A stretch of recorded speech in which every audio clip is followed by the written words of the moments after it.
एक किसान था जिसके 2 बेटे थे। वह बहुत ही आलसी और निकम्मे थे। वह अपने पिता को कामकाज में हाथ बटाने के बजाय आलस किया करते थे, इधर उधर घूमते फिरते थे। किसान को अपने बेटों की बहुत फिक्र थी। वो सोचते थे कि मेरे मरने के बाद इनका क्या होगा, यह अपना पेट कैसे भरेंगे, अपने परिवार को कैसे संभाल पाएंगे। एक दिन किसान की हालत बहुत ही गंभीर थी। कहने का मतलब किसान मरने की हालत में था।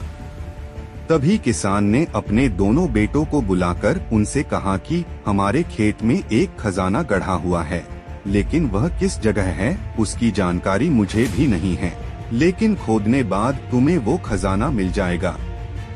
इतना कहकर किसान भगवान को प्यारे हो गए। खजाने की खबर सुनकर दोनों बेटों के मन में लालच आ गया और वो दोनों खेत पर चले गए और खेत को खोदने लगे। खजाने के लालच में कुछ ही दिनों में पूरे खेत को खोदने के बाद वह घर जाकर बैठ गए और वह अपने पिता को कोसने लगे। इसी तरह कुछ महीने बीत गए और वर्षा ऋतु का आगमन हुआ। किसान के बेटों के पास पेट भरने के लिए सिर्फ एक ही जरिया था, वो है खेती। तब बाकी किसानों की तरह किसान के बेटों ने खेत में बीज बोने शुरू कर दिए। वर्षा का पानी पाकर वह बीज अंकुशित हुए और देखते ही देखते खेत लहराने लगे।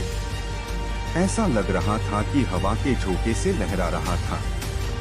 यह देखकर किसान के बेटे बहुत खुश हो गए।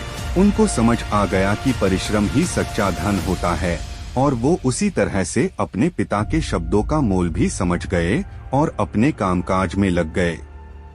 अगर पोस्ट अच्छी लगी होगी तो लाइक किए बिना और हमारे पेज को फॉलो किए बिना मत जाना। फिर मिलते हैं अगले वीडियो में। धन्यवाद।